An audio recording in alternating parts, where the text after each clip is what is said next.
Fort, ये सुर्ख दुर्ग आज केवल दिल्ली ही नहीं, पूरे भारत का प्रतीक बन चुका है। सदियों से लाल किला भारत की प्रभुता का, संपन्नता का, सहिष्णुता का और कई कई संघर्षों का द्योतक रहा है। आज ये लाल किला खुद एक पृष्ठभूमि बनने जा रहा है, जिस पर आप देखेंगे भारत की महायात्रा गाथा और सुनेंगे हमारी प्यारी भारत माता, हमारी मातृभूमि की कहानी। तो भाइयों और बहनों, बच्चों और सम्मानित बुजुर्गों, तैयार हो जाइए कई हजारों सालों की एक लंबी यात्रा पर चलने के लिए। प्रस्तुत है मातृभूमि।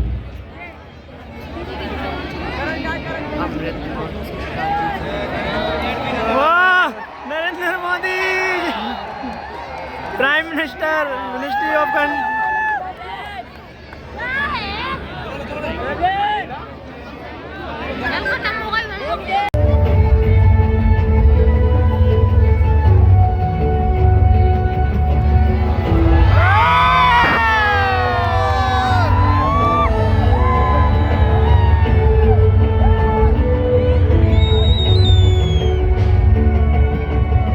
सोच रहे हैं आप? लाल किला और सुनहरी दीवार, और क्यों नहीं पत्थर की दीवार। और हूँ तो इसी देश की मिट्टी से बनी, इसी भारत भूमि से उपजी। यही तो मेरी मातृभूमि है।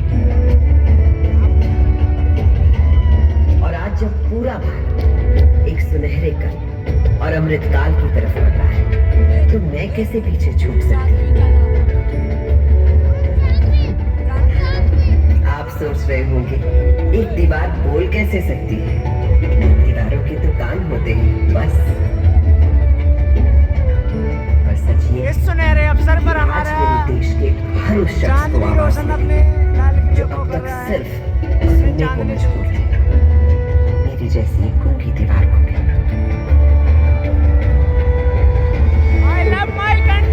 ऐसा नहीं कि सुनहरा समय मेरी मातृभूमि ने पहली बार देखा। मेरा भारत तो हमेशा से सोने की चिड़िया कहलाता था और एक के बाद एक कई स्वर्णिम काल देखता रहा है। अब मेरी जन्म कुंडली ही देख लीजिए।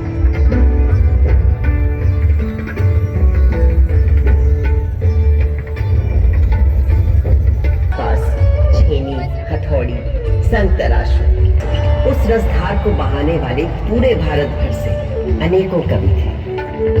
इन भक्त कवियों में कोई हिंदू था, कोई मुसलमान, कोई सूफी, कोई शाक्त, कोई शैव, कोई वैष्णव। सबके आराध्य अलग अलग थे, भाषा अलग, और सबकी भक्ति में एक ही परमात्मा, एक ही ब्रह्म, एक ही ओंकार के दर्शन सारे देश को हो रहे थे।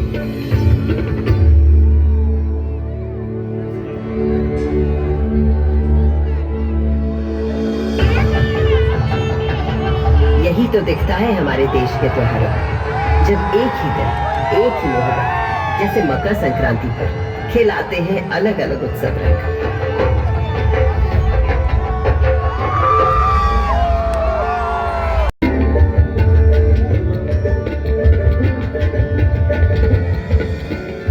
बिल्कुल उसी तरह जैसे है मेरे देश के विचार, सिद्धांत, उसूल। असल में भारत सिर्फ एक देश नहीं है, भारत नाम है एक सोच का। मुझे बनाने वाले मुगल तो हिंदुस्तान में मेहमान बनकर आए थे, पर फिर यहीं के होकर रह गए। भारत ने तो हमेशा हर विश्वास, हर विचार के लोगों को अपना समझकर अपनाया है और कहा है अतिथि देवो भव। मगर उससे भी बहुत पहले भारत ने कई स्वर्णिम युग देखे थे, जैसे था हमारे देश का वैदिक युग।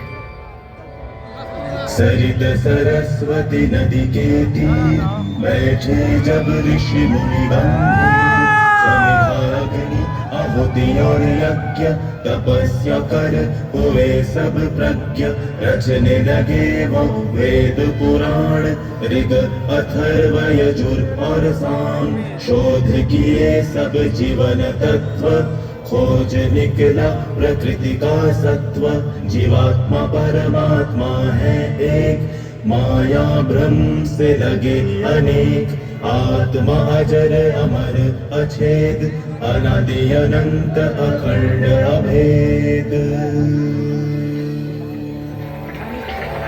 वेदों को रचने वाले इन ऋषियों ने दुनिया को जीवात्मा, आत्मा, परमात्मा के जिस एक की बात हमें सिखाई थी, उसी को श्री कृष्ण ने धर्म क्षेत्र कुरुक्षेत्र की युद्ध भूमि में अर्जुन को सुनाया था। जैसे पुराने कपड़ों को उतारकर मनुष्य नए कपड़े पहन लेता है, उसी प्रकार आत्मा भी पुराने शरीर को त्याग कर नया शरीर धारण करती है। इस आत्मा को ना तो शस्त्र काट सकता है और ना आग इसे जला सकती है, ना इसे पानी भिगा सकता है और ना ही हवा उसे सुखा सकती है। तब से आज तक आत्मा की संस्कृति ही भारतीय संस्कृति की आत्मा है और ओम की ध्वनि उस परम ब्रह्म का स्वरूप।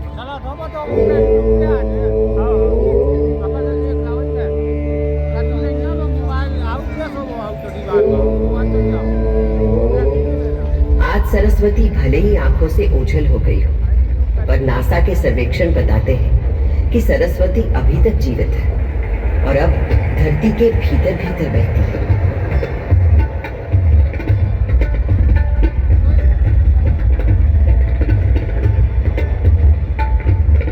मगर मेरे देश की शुरुआत तो उस वैदिक युग से भी पहले की है।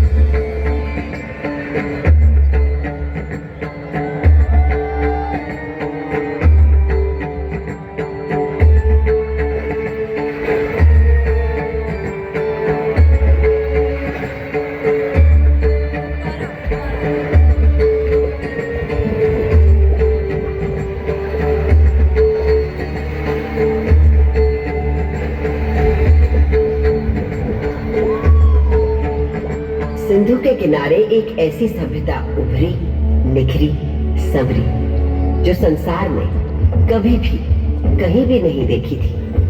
उस वक्त के हमारे शहर थे smart intelligent cities. This was a wonder called India.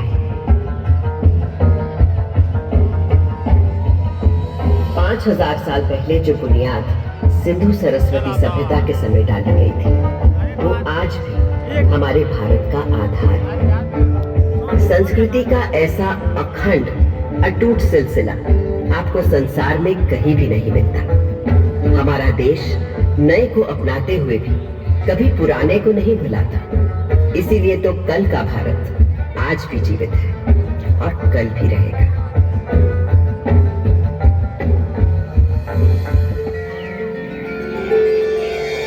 एक और बड़ी विशेषता है मेरे भारत की, सत्य की खोज।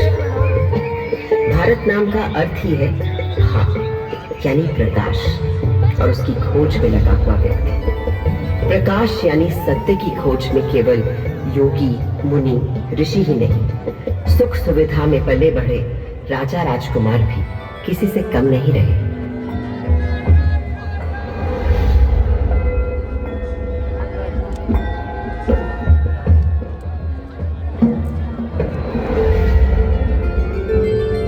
भारत के दार्शनिक मनीषियों, गुरुओं ने जो आध्यात्मिक मार्ग दिखाया था, उसी को ठोस रूप दिया भारत भर में फैले तमाम राज्यों, साम्राज्यों ने।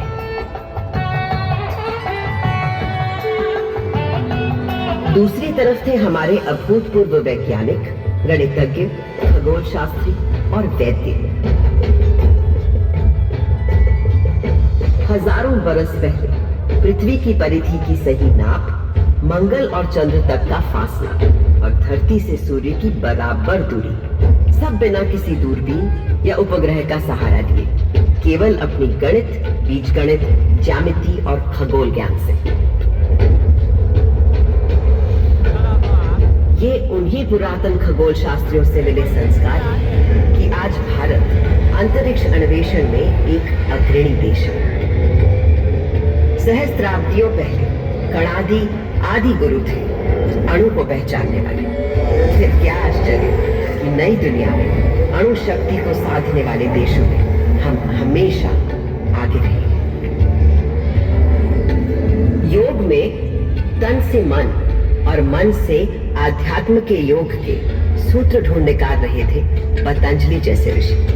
और आज 21 जून को पूरा विश्व योग दिवस मनाता है। वहीं विद्वान